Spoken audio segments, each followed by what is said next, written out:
হরে কৃষ্ণ কৃষ্ণ কৃষ্ণ হরে হরে, হরে রাম রাম রাম হরে হরে। নমস্কার বন্ধুরা, ভক্তি দর্শন চ্যানেলের নতুন পর্বে আপনাদের অনেক অনেক স্বাগত। আপনারা কেমন আছেন? আশা করি আপনারা ভালো ও সুস্থ রয়েছেন। আজকের পর্বে আমরা জানব 2025 সালে 1432 বঙ্গাব্দের বৈশাখ মাসের শুক্লপক্ষের একাদশী মোহিনী একাদশী ব্রত কবে পালন করতে হবে, একাদশী তিথি কখন লাগবে, কখন ছাড়বে ও একাদশী ব্রত পালনের সময়সূচি। এছাড়া জানবো মোহিনী একাদশীর পুণ্য পবিত্র ব্রত কথা, ব্রত মাহাত্ম্য, সবটাই জানবো আজকের পর্বে। ভিডিওটি সম্পূর্ণ দেখার অনুরোধ রইল। তার আগে বন্ধুরা, এখনও যারা ভক্তি দর্শন চ্যানেলটিকে সাবস্ক্রাইব করেননি তারা চ্যানেলটিকে সাবস্ক্রাইব করে পাশে থাকা অল নোটিফিকেশনে ক্লিক করে দেবেন পরবর্তী ভিডিওটি পাওয়ার জন্য। মোহিনী একাদশীর পুণ্য পবিত্র ব্রত কথা, ব্রত মাহাত্ম্য। কর্মপুরাণে বৈশাখ শুক্লপক্ষের মোহিনী একাদশীর ব্রত মাহাত্ম্য বর্ণনা করা হয়েছে। মহারাজ যুধিষ্ঠির বললেন, হে জনার্দন, বৈশাখ মাসের শুক্লপক্ষিয়া একাদশীর কি নাম, কি ফল, কি বিধি, এই সকল আমার নিকট বর্ণনা করুন। উত্তরে ভগবান শ্রীকৃষ্ণ বললেন, হে ধর্মপুত্র, আপনি আমাকে যে প্রশ্ন করেছেন, পূর্বে শ্রী রামচন্দ্র বৈশিষ্ট্যের কাছে এই একই প্রশ্ন করেছিলেন।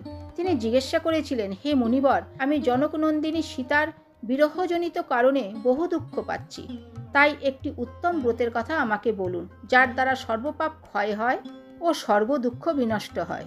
এই কথা শুনে বৈশিষ্ট্যদেব বললেন, হে রামচন্দ্র, তুমি উত্তম প্রশ্ন করেছ।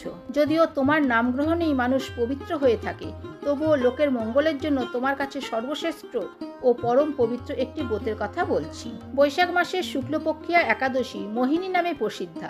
এই ব্রত প্রভাবে মানুষের সকল পাপ, দুঃখ ও মোহজাল অচিরেই বিনষ্ট হয়। তাই মানুষের উচিত সকল পাপ ক্ষয়কারী ও সর্বদুঃখ বিনাশী এই একাদশী ব্রত পালন করা। একাগ্র চিত্তে তার মহিমা তুমি শ্রবণ করো। এই কথা শ্রবণ মাত্রেই সমস্ত পাপ বিনষ্ট হয়। পবিত্র সরস্বতী নদীর তীরে ভদ্রাবতী নামে এক সুশোভনা নগরী ছিল। চন্দ্রবংশজাত ধৃতিমান নামে এক রাজা সেখানে রাজত্ব করতেন। সেই নগরীতেই ধনপাল নামে এক বৈশ্য বাস করতেন। তিনি ছিলেন পুণ্যকর্মা ও সমৃদ্ধশালী ব্যক্তি। তিনি নলকূপ, জলাশয়, উদ্যান, মঠ ও গৃহ ইত্যাদি নির্মাণ করে দিতেন। তিনি ছিলেন বিষ্ণু ভক্তি পরায়ণ ও শান্ত প্রকৃতির মানুষ। সুমনা, দ্যুতিমান, মেধাবী, সুকৃতি ও ধৃষ্টবুদ্ধি নামে তার 5 জন পুত্র ছিল। পঞ্চম পুত্র ধৃষ্টবুদ্ধি ছিল অতি দুরাচারী। সে সর্বদা পাপ কার্যে লিপ্ত থাকত। পরস্ত্রী সঙ্গী, বেশ্যাসক্ত, লম্পট ও দ্রুতক্রীড়া প্রভৃতি পাপে সে অত্যন্ত আসক্ত ছিল। দেবতা, ব্রাহ্মণ ও পিতামাতার সেবায় তার একেবারেই মতি ছিল না। সে অন্যায় কার্যে রত, দুষ্ট স্বভাব ও পিতৃধন ক্ষয়কারক ছিল। সবসময় সে অভ্যক্ষ, ভক্ষণ ও সুরাপানে মত্ত থাকত। পিতা ধনপাল একদিন পথ চলছিলেন। হঠাৎ তিনি দেখতে পেলেন ধৃষ্টবুদ্ধি এক বেশ্যার গলায় হাত রেখে নিঃসংকোচে ঘুরে বেড়াচ্ছে। তার নির্লজ্জ পুত্রকে এভাবে চৌরাস্তার ভ্রমণ করতে দেখে তিনি অত্যন্ত মর্মাহত হলেন। এই কুস্বভাব দর্শনে ক্রুদ্ধ হয়ে তিনি তাকে গৃহ থেকে বার করে দিলেন। তার আত্মীয় স্বজনও তাকে পরিত্যাগ করল। সে তখন নিজের অলঙ্কারাদি বিক্রি করে জীবন অতিবাহিত করত। কিছুদিন এইভাবে চলার পর অর্থাভাব দেখা দিল। ধনহীন দেখে সেই বেশ্যাগণও তাকে পরিত্যাগ করল। অন্ন বস্ত্রহীন ধৃষ্টবুদ্ধি ক্ষুধায় তৃষ্ণায় অত্যন্ত কাতর হয়ে পড়ল। অবশেষে নিজের গ্রামে সে চুরি করতে শুরু করলো। একদিন রাজপ্রহরী তাকে ধরে বন্দি করলো, কিন্তু পিতার সম্মানার্থে তাকে মুক্ত করে দিল। এভাবে বার কয়েক সে ধরা পড়ল ও ছাড়াও পেল, কিন্তু তবুও সে চুরি করা বন্ধ করল না। তখন রাজা তাকে কারাগারে বদ্ধ করে রাখলেন। বিচারে সে কশাঘাত দণ্ডভোগ করল। কারাভোগের পর অনন্য উপায় ধৃষ্টবুদ্ধি বনে প্রবেশ করল।